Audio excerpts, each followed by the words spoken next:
70వ కీర్తన మరి 1, 2, 3, 4, 5 వచనాల్లో కూడా మనం కొన్ని మాటలు మనం నేర్చుకోగలుగుతున్నాం. మరి 70వ కీర్తన మరి 1, 2, 3, 4 మాటలు చూసుకున్నట్లయితే మరి మొదటి మాటను మనం చూసుకున్నట్లయితే, దేవా నన్ను విడిపించుటకు త్వరగా రమ్ము, యెహోవా నాకు సహాయమునకు త్వరగా రమ్ము. మరి దావీదు గారు ఈ కీర్తన దావీదైన మహారాజు గారు ప్రధాన గాయకుడిగా ఉన్న సందర్భంలో రాసినటువంటి మరి ఎటువంటి కీర్తన అంటే జ్ఞాపకార్థమైన కీర్తన అని కూడా మరి చెప్పగలుగుతున్నాం. మరి దావీదునకు ప్రతి విషయంలో కూడా ఎవరు సహాయం అంటే మనుషుల సహాయం కాదు, బంధువుల సహాయం కాదు, మరి స్నేహితుల సహాయాన్ని కాదు, కానీ ఇక్కడ ఎవరి సహాయము మరి దావీదు పొందుకున్నాడంటే మనం చూసుకున్నట్లయితే ప్రతి విషయంలోనూ సహాయం చేసేవారు ఎవరు అని తెలుసుకున్నట్లయితే దేవుడు మాత్రమే దావీదు సహాయం పొందుకుంటున్నాడు. దేవుడు మరి సహాయం మాత్రమే. అందుకే దావీదు దేవుడు సహాయం కొరకు ఏ విధంగా ప్రార్థన చేస్తున్నాడంటే, దేవుడు మనకు ఏ విషయాలలో మరి ఏ సహాయం చేయాలని మరి కొన్ని విషయాలు మనం తెలుసుకొని ముగించుకుందాం. మరి యెషయా గ్రంథము 41వ అధ్యాయము 13వ మాటను మనం చూసుకున్నట్లయితే, యెషయా గ్రంథము 41వ అధ్యాయము 13వ మాటను, నీ దేవుడైన యెహోవానగు నేను భయపడకము, నేను నీకు సహాయము చేసేదనని చెప్పుచు నీ కుడి చేతిని పట్టుకొని ఉన్నాను. దేవునికి స్తోత్రం, హల్లెలూయా. మనుషులుగా మనం ఎందరో సహాయాన్ని అడుగుతూ ఉంటాం. మరి ఎందరెందరో మన చేతిని పట్టుకొని నడిపిస్తారు. తల్లి తండ్రి పిల్లలు కొంత వయసు వరకు చేయి పట్టుకొని నడిపిస్తూ ఉంటారు. ఎందుకంటే చిన్న వయసులో వారు పడిపోతారేమో, దెబ్బలు తగులుతాయి, గాయాలు తగులుతాయని వారిని భద్రంగా కాపాడుకుంటూ తండ్రి కుమారునైనా కుమార్తెనైనా చేయి పట్టుకొని నడిపిస్తుంటారు. మన యేసయ్య కూడా మనల్ని అదే విధంగా చేయి పట్టుకొని, నువ్వు ఏ శ్రమల్లో, ఏ ఇబ్బందుల్లో, మరి ఏ పరిస్థితుల్లో, మరి లోకం అనే పరిస్థితుల్లో, మరి సాతాను వేస్తున్న వలలో నువ్వు పడిపోకుండా నీ కుడి చేతిని పట్టుకొని నువ్వు వెళ్ళవలసిన మార్గములో నడిపించడానికైనా ఇష్టపడుతున్నాడు. నీ దేవుడైన యెహోవా వలనే నీకు సహాయం కలుగుతుంది. నేను భయపడను, నేను నీకు సహాయం చేసేదనని చెప్పే దేవుడు ఎవరైనా ఉన్నారండి? ఎవరైనా మనకు నేను సహాయం చేస్తానరా, నేనున్నానని భరోసా ఇచ్చేవారు ఎవరైనా మనకున్నారా? నీ కష్టకాలమైన, ఇబ్బంది కాలమైన, ఎన్నెన్ని కాలముల్లో నువ్వు ఉంటున్నా కూడా దేవుడు మాత్రమే వాగ్దానం చేస్తున్నాడు.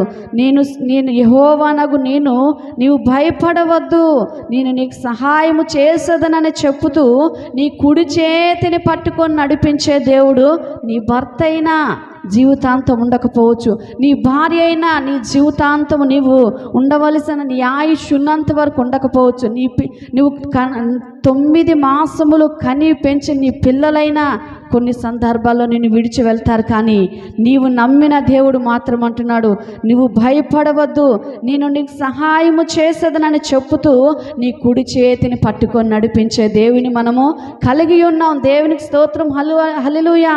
మరి మనం తెలుసుకున్నాం ఎన్నో, మరి మన జీవితంలో ఎన్నో సహాయాలు మరి దేవుడి దగ్గర మనం పొందుకున్నాం.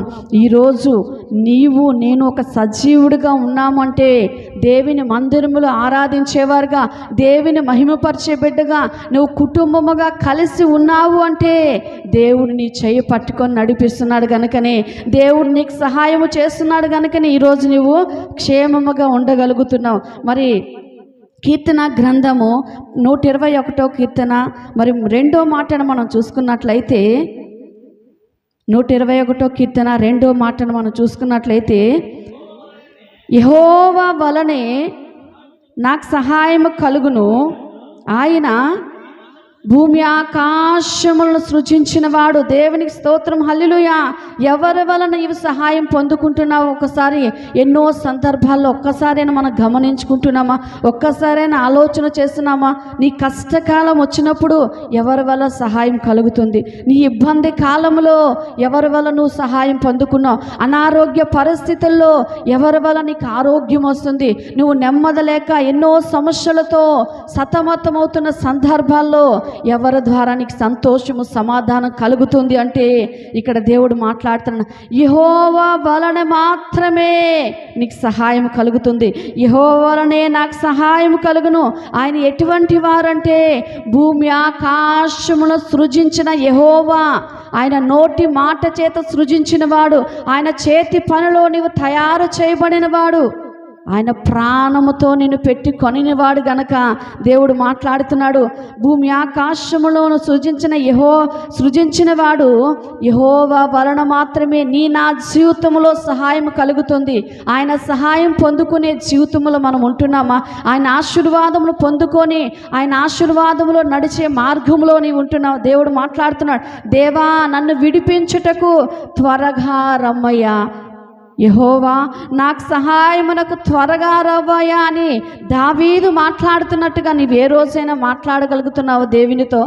అయ్యా కష్టకాలంలో నేనున్నానయ్యా, ఇబ్బంది కాలంలో బంధకాలలో బంధింపబడి నేనున్నానయ్యా, ఎన్నో సంఖ్యలతో ఎన్నో పరిస్థితుల్లో నేను కూరికిపోయి ఉన్నానయ్యా, నా జీవితమును నన్ను విడిపించుటకు త్వరగా రావయ్యా, యెహోవా నాకు సహాయము చేసేవాడు నీవని దావీదు పలికినట్టుగా ఏ రోజైనా నువ్వు పలకగలుగుతున్నావా? దావీదు చేసినట్టు ప్రార్థన ఏ రోజైనా నీ జీవితంలో చేయగలుగుతున్నావా? మరి దేవుడు అంటున్నాడు, యెహోవా వలన మాత్రమే సహాయం పొందుకున్న నా జనులారా, నా బిడ్డలారా, దావీదు మాట్లాడినట్టుగా మనం ఏ రోజైనా చేయగలుగుతున్నామా? మరి దేవుడు మాట్లాడుతున్నాడు. 124వ కీర్తన 8వ మాటను మనం చూసుకున్నట్లయితే, భూమి ఆకాశమును సృజించిన యెహోవా నామము వలనే మనకు సహాయము కలుగుచుంది. ఎవరండి ఈయన? భూమి ఆకాశములు సృజించిన వాడు. ఎటువంటి వాడంటే ఆయన నామములో దెయ్యములు విడుదల కలుగుతాయి, ఆయన నామములో రోగములు విడుదల పొందుకుంటాయి, ఆయన నామములో మన పరిస్థితులంతా కూడా విడుదల కలిగించే నామము, ఉన్నతమైన నామము. ఆయన నామం ఎటువంటి అంటే సహాయము చేసే నామము. మనుషుల వల్లే త్రోసిపుచ్చే నామము కాదు, మనుషుల వల్లే విసర్జించే నామము కాదు, మనుషుల వల్లే చెయ్యి విడిచే నామము కాదు, కానీ నా జీవితమును ఉన్నతమైన స్థలములో నిలబెట్టే నామము. దేవుని స్తోత్రం, హల్లెలూయా. దేవుడు మాట్లాడుతున్నాడు, భూమి ఆకాశము సృజించిన యెహోవా నామము వలన మాత్రమే నా జీవితంలో సహాయం కలుగుతుంది. ఈరోజు నేను ఎటువంటి వారంగా ఉంటున్నాం?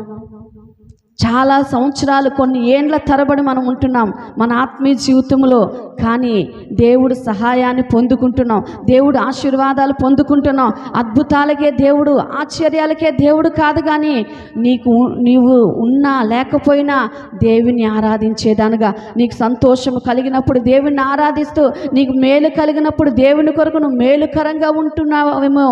దేవుడు మాట్లాడుతున్నాడు, నీ కష్ట సమయంలో కూడా దేవుడు సహాయకుడిగా ఉంటున్నాడు. నీవు ఉన్న స్థానంలో, నువ్వు ఎన్ని స్థితిలో, ఉన్నతమైన స్థితిలో ఉన్నా కూడా దేవుడు నిన్ను విడిచిపెట్టే దేవుడు కాదు. మరి కీర్తన గ్రంథము మరి 46వ కీర్తన మొదటి మాటను మనం చూసుకున్నట్లయితే, కీర్తన 46వ కీర్తన మొదటి మాటను చూసుకున్నట్లయితే, దేవుడు మనకు ఆశ్రయమును దుర్గమునై ఉన్నాడు, ఆపత్కాలములో ఆయన నమ్ముకొనదగిన సహాయకుడు. దేవునికి స్తోత్రం, హల్లెలూయా. ఇక్కడ ఎన్ని విధాలుగా మనకు సహాయం చేయడానికి ఆయన ఇష్టపడుతున్నాడండి. ఇక్కడ మనం చూసుకున్నాం, దేవుడు ఎటువంటి వాడిగా ఉన్నాడంట, నీ జీవితంలో ఆశ్రయముగాను ఒక దుర్గముగాను ఉండడమే కాదు, కానీ మరి ఆపత్కాలంలో ఎటువంటి వాడిగా ఉన్నాడు, నమ్ముకొనదగిన సహాయకుడిగా ఉంటున్నాడు.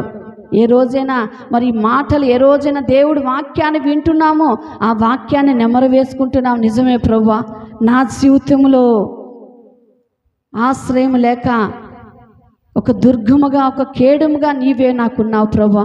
నీవే లేకపోతే నేనేమైపోదునో నాయన. ఆపత్కాలంలో ఎన్నో పరిస్థితులు ఉన్న నా జీవితంలో నీవు నమ్ముకొనదగిన ఎటువంటి వాడిగా ఉన్నాడంటే సహాయకుడిగా ఉన్నాడు.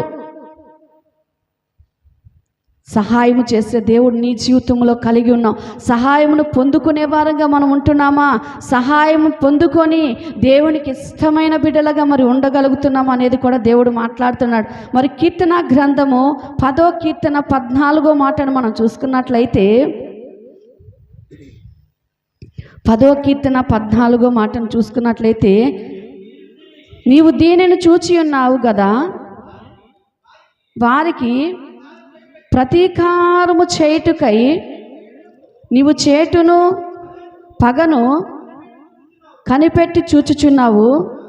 నిరాధారులు తమ్మును నీకు అప్పగించుకుందురు.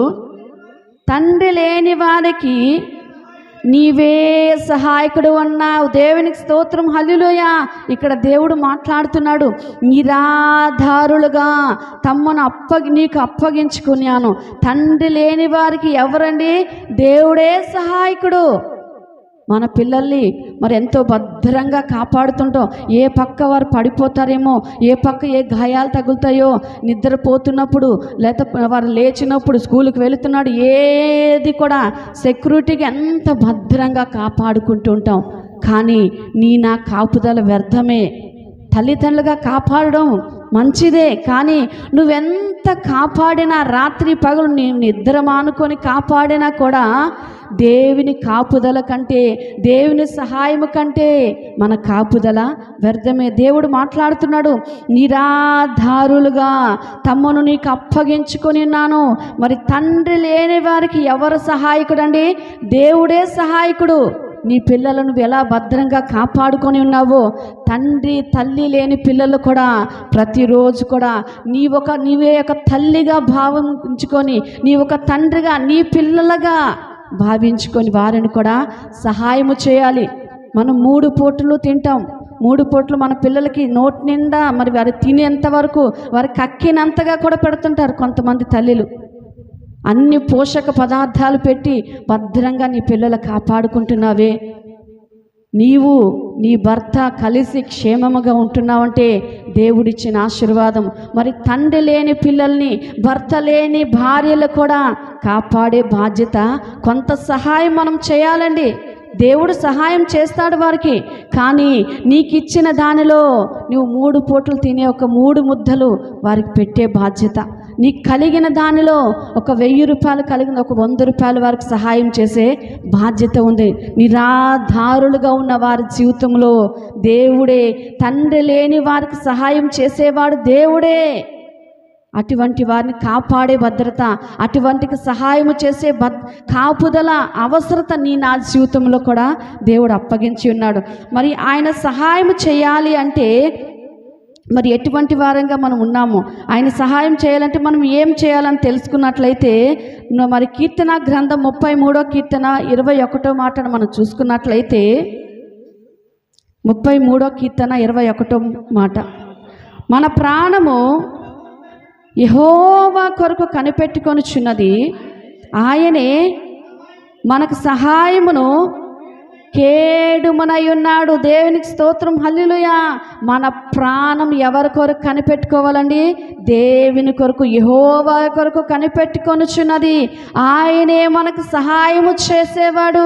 ఆయనే నీకు ఒక కేడుముగా ఉండడానికి, నిన్ను భద్రంగా కాపాడడానికి, నీ ఏ అపాయములో చిక్కబడకుండా, సాతాను వేసిన వలలో నువ్వు పడిపోకుండా, ఇహలోకములు ఎన్నెన్నో అందమైన ఆకర్షణీయమైన పరిస్థితుల్లోకి నువ్వు వెళ్ళిపోకుండా దేవుడు నీ జీవితమునకు ఒక కేడుముగా కాపాడుతూ ఉన్నాడు. ఆ కాపాడే దేవుడు. చాలామంది కొంతమంది సెక్యూరిటీని పెట్టుకుంటారు. కొంతమంది ఏం చేస్తారంటే బ్యాంకులు కానీ, ఉద్యోగాలు చేసేవారు కానీ, లేకపోతే కొన్ని అపార్ట్మెంట్స్కి ఇప్పుడేం చేస్తున్నారంటే వారి ఇంటి చుట్టూ కరెంటు పెట్టేసుకుంటున్నారు దొంగలు రాకంట. కానీ మనకి ఎవరు కాపుదలండి? నీ భార్య నీ ప్రాణాన్ని కాపాడలేదు, నీ భర్త నీ ప్రాణాన్ని కాపాడలేదు, తర్వాత నీ పిల్లల ప్రాణాన్ని కూడా నువ్వు కాపాడలేవు. కానీ దేవుడు మాట్లాడుతున్నాడు ఇక్కడ. దేవుడు మరి ఏ విధంగా మాట్లాడుతున్నాడు? మన ప్రాణం యెహోవా కొరకు కనిపెట్టుకొనుచున్నది. దావీదు మాట్లాడుతున్నాడు, అయ్యా నా ప్రాణము నా పిల్లల కొరకు కనిపెట్టుకోని అవసరం లేదయ్యా, నా ప్రాణము నా భార్య పిల్లలకు కొనకట్టే అవసరం లేదయ్యా, నా ఆస్తి కొరకు, నా అంతస్తు కొరకు, నా పేరు ప్రతిష్టతల కొరకు అవసరం లేదు. కానీ నీవు నన్ను పుట్టించిన వాడు యేసయ్యా, నేను ఈరోజు ఒక గొర్రెల కాపరిగున్న నా జీవితమును ఒక రాజుగా అనేకులకు ఒక రాజస్థానంలో నిలవబెట్టిన నా దేవుడు గనక నీ కొరకే నా ప్రాణము కనిపెట్టుకొనుచున్నదయ్యా. కనిపెట్టుకొనుచుండమే కానీ ఆయన మనకు ఏ విధంగా సహాయమును మనకు కేడముగా ఉండడానికి ఆయన ఇష్టపడుతున్నాడు. ఎన్ని కరెంటు కాపుదలలో పెట్టుకున్నా, నీ ఇంటి చుట్టూ నువ్వు ఉన్న ఆస్తి చుట్టూ, నీ ప్రాణం చుట్టూ ఎన్ని మందులు వేసుకున్నా, ఎన్ని పోషక పదార్థాలు తిన్నా కూడా మన ప్రాణము దేవుని కొరకు కనిపెట్టినప్పుడు దేవునికి ఆరోగ్యాన్ని ఇస్తాడు, దేవునికి ఆయుష్నిస్తాడు. దేవుని జీవితంలో ఏ క్షేమము లేదని, ఏ నెమ్మది లేని నువ్వు బాధపడుతున్నావు, అవన్నీ కూడా సమృద్ధిగా ఇవ్వడానికి ఆయన ఇష్టపడుతున్నాడు. దేవునికి స్తోత్రం, హల్లెలూయా. మరి ఎక్కడ నుండి ఆయన మనకు సహాయం చేస్తాడని మనం తెలుసుకున్నట్లయితే యెషయా గ్రంథము 41వ అధ్యాయము 13వ మాటను చూసుకున్నట్లయితే, యెషయా గ్రంథము 41వ అధ్యాయం 13వ మాట, నీ దేవుడైన యెహోవానగు నేను భయపడకము, నేను నీకు సహాయం చేస్తుందని చెప్పుతూ నీ కుడి చేతిని పట్టుకొని ఉన్నాను. దేవునికి స్తోత్రం, హల్లెలూయా. యెషయా గారు అంటున్నారు, అయ్యా మరి దావీదు గారు మాట్లాడుతున్నాడు, నీ దేవుడైన యెహోవానగు నేను భయపడను, నేను నీ సహాయమును చేసేదనని చెప్పే దేవుడు నా జీవితంలో ఉన్నాడయ్యా. ఎన్నో పరిస్థితుల్లో నేను ఉన్నానయ్యా. నా జీవితంలో నా కన్న పిల్లలే నాకు సహాయం చేయలేకపోతున్నారు. నా తండ్రి, నా భార్య, నా స్నేహితులు, నా అన్నదమ్ములు ఎవరి వల్ల నేను సహాయం పొందుకోలేకపోతున్నానయ్యా. నీవే నాకు సహాయకుడిగా ఉండు ప్రభు అని నేను ఎన్ని పరిస్థితులు వచ్చినా నేను భయపడనయ్యా. ఎందుకంటే నీవు నా జీవితంలో ఉన్నావయ్యా, నాకు సహాయం చేసేవాడు ఉన్నావని దేవుడు మాట్లాడుతున్నట్టు. మరి ఎక్కడ ఉండి మనం సహాయం పొందుకుంటామంటే, మరి కీర్తన గ్రంథం 20వ కీర్తన 2వ మాటను మనం చూసుకున్నట్లయితే, పరిశుద్ధ స్థలములో నుండి ఆయన నీకు సహాయము చేయనుగాక, సియోనులో నుండి ఆయన నిన్ను ఆదుకొనెను గాక. దేవునికి స్తోత్రం, హల్లెలూయా. ఎటువంటి సహాయం ఎక్కడ నుండండి? రోడ్డు పై నుంచి నీకు సహాయం చేస్తానని లేదు, లేకపోతే ఏ అంధకారంలో నుంచి నీకు సహాయం చేస్తాను, లేకపోతే ఇంకేదేదో పరిస్థితిలో నుంచి సహాయం చేస్తానలే, కానీ పరిశుద్ధ స్థలములో నుండి ఆయన నీకు సహాయం చేస్తానంటున్నాడు. దేవుని స్తోత్రం, హల్లెలూయా. పరిశుద్ధమైన దేవుడు గనక పరిశుద్ధ స్థలములో నుండి నీకు సహాయం చేస్తున్నాడు. ఆయన బిడ్డవు, నీవు పరిశుద్ధమైన బిడ్డగా నీవు ఉన్నావు గనకే ఈ మందిరం అంటే పరిశుద్ధమైనది. ఈ పరిశుద్ధమైన స్థలములో నుండి నువ్వు సహాయం పొందుకోవాలని, మరి సియోనులో నుండి ఎక్కడ నుండి అయినా ఆయన ఆదుకుంటున్నాడు. సియోనులో నుండి నిన్ను ఆదుకుననుగా అంటున్నాడు. నువ్వెన్ని పరిస్థితులు వచ్చినా భయపడ అవసరం లేదండి. ఎందుకంటే ఆయన సియోనులో నుండి నీ ఆదుకునేవాడిగా ఉంటున్నాడు. పరిశుద్ధ స్థలములో నుండి నువ్వు సహాయం చేసేయాలని ఆయన ఇష్టపడుతున్నాడు. హెబ్రీలకు రాసిన పత్రిక 13వ అధ్యాయం 6వ మాటను మనం చూసుకున్నట్లయితే, కాబట్టి ప్రభువే నాకు సహాయకుడు, నేను భయపడను, నరమాత్రుడు నాకేమి చేయగలడని మంచి ధైర్యముతో చెప్పగలవారమై ఉన్నాం. దేవుని స్తోత్రం, హల్లెలూయా. ఎవరు అంటున్నాడని ఇక్కడ దేవుడు మాట్లాడుతున్నాడు. కాబట్టి ప్రభువే నా జీవితమునకు సహాయకుడు, నా ప్రభువే నా బ్రతుకులకు ఆధారము, ప్రభువే అంధకారములో బందీడైన నా జీవితమును విడుదల చేసే సహాయకుడిగా ఉన్నాడు. కాబట్టి నేను దేనికి భయపడను. ఎంతమంది నాపై పొంచి వచ్చినా, శత్రువులపై నాపై విజయం ఇచ్చే దేవుడు. యెహోషాపాతు మరి భయంకరమైన యుద్ధము జరుగుతున్నప్పుడు దేవునిపై ఆధారపడ్డాడు, దేవుడిపైన ఆనుకొని ఉన్నాడు గనక నరమాత్రులైన వారు వీరేమి నాకు చేయగలరు, దేవుడే నాకు సహాయకుడని మరి ఆ యుద్ధము చేస్తున్నప్పుడు దేవునిపై ప్రార్థన చేస్తున్నాడు, దేవునిపై ఆనుకొని ఉన్నాడు, దేవుడే నాకు సహాయకుడని ఒక విశ్వాసము కలిగి ఉన్నాడు గనకనే మరి దేవుడు మాట్లాడుతున్నాడు. కాబట్టి ప్రభువే నాకు సహాయకుడు, నేను భయపడను, నరమాత్రులు నాకేమి చేయగలని మంచి ధైర్యముతో నువ్వు చెప్పగలుగుతున్నావా బిడ్డ? దేవుడు మాట్లాడుతున్నాడు. దేవుడు నాకు సహాయం చేసేవాడు నాకున్నాడు. ఎంతమంది నరమాతులు ఎన్ని పరిస్థితులు నాపై కలగజేసినా వాటి నుండి తప్పించేవాడు నాతో ఉన్నాడని ఒక ధైర్యముతో, ఒక విశ్వాసముతో నువ్వు చెప్పగలుగుతున్నావా? మరి దేవుడు మాట్లాడుతున్నాడు, ఈ వాగ్దానం నీ నా జీవితంలో ఫలించునుగాక. దేవుని స్తోత్రం, హల్లెలూయా. మరి దేవుడు మాట్లాడుతున్నాడు. మరి ఉదాహరణకు లూకాసు వార్త మనం చూసుకున్నట్లు, లూకాసు వార్త 5వ అధ్యాయము మరి 12వ మాటను మనం చూసుకున్నట్లయితే, ఆయన ఒక పట్టణములో ఉన్నప్పుడు కుష్ఠరోగముతో నిండిన ఒక మనుష్యుడు ఉండెను. వాడు యేసును చూచి సాగిలపడి, ప్రభువా, నీకిష్టమైతే నన్ను శుద్ధినిగా చేయమని నేను వేడుకొనెను. దేవుని స్తోత్రం, హల్లెలూయా. ఒక కుష్ఠరోగి ఉన్నాడండి. దేవుడి దగ్గరికి ఒక పట్టణంలోకి వచ్చి అంటున్నాడు, కుష్ఠరోగంతో ఉన్నాడు, రోగముతో నిండా ఉన్నాడు. మరి మనుషులందరూ కూడా అక్కడ ఉన్నారు. కానీ అక్కడ యేసును చూచి ఎటువంటి వాడు, అయ్యో, కుష్ఠరోగంతో ఇప్పుడైతే అందరితో కలిసిపోతున్నారు, కానీ ఒకప్పుడు కుష్ఠరోగం వస్తే ఊరు వెలుపల వారిని పెట్టాలి. వారిని ఎవరు, అన్నం ఉండదు, నీళ్ళు ఉండవు, ఏముండవు, వారికి భార్య పిల్లలు ఎవ్వరు ఉండరు. ఊరు వెలుపల వారు ఉండవలసిందే. బతికినంతకాలం బతకడం, చనిపోవడమే. కానీ ఇక్కడ యేసు దగ్గర కంట ఆ కుష్ఠరోగి వచ్చి ఏ విధంట సాగిలపడి, ప్రభువా, నీకు ఇష్టమైతే నన్ను శుద్ధినిగా చేయయ్యా, నీకు ఇష్టమైతే నన్ను బాగు చేయయ్యా, నీకు ఇష్టమైతే ఈ రోగము నుండి, ఈ బాధ నుండి, ఈ నరక యాతన నుండి నన్ను విడిపించు ప్రభు అని వేడుకుంటున్నాడంట. ఏ రోజే నువ్వు దేవుని ఆ విధంగా వేడుకుంటున్నావా? సాగిలు పడ్డం పక్కనెట్టండి, మోకాళ్ళ కూడా వేయడం కష్టం. మనం కూర్చొని చక్కగా ప్రార్థన చేస్తాం, కానీ సాగిలు పడ్డాడంట. అంత రోగముతో, అంత భయంకరమైన వేదనతో ఉన్న వ్యక్తి ఎలాంటి వాడంటే, సాగిలపడి, ప్రభువా, నీకు ఇష్టమైతే నన్ను శుద్ధినిగా చెయ్యి, నన్ను బాగు చెయ్యని వేడుకుంటున్నాడు. నీ పరిస్థితులు ఏ సమయంలో, కొన్ని పరిస్థితుల్లో నువ్వు దేవుని వేడుకుంటున్నావా? దేవుని అడుగుతున్నావా? నాకు ఈ కష్టం, ఈ బాధ, ఈ పరిస్థితి వచ్చింది, నాకు విడుదల కలగ చేయని ఏ రోజే నువ్వు వేడుకుంటున్నావా? మరి కుష్ఠరోగంతో నా వ్యక్తి సాగిలపడి ప్రభువుని అడుగుతున్నాడు, వేడుకుంటున్నాడు.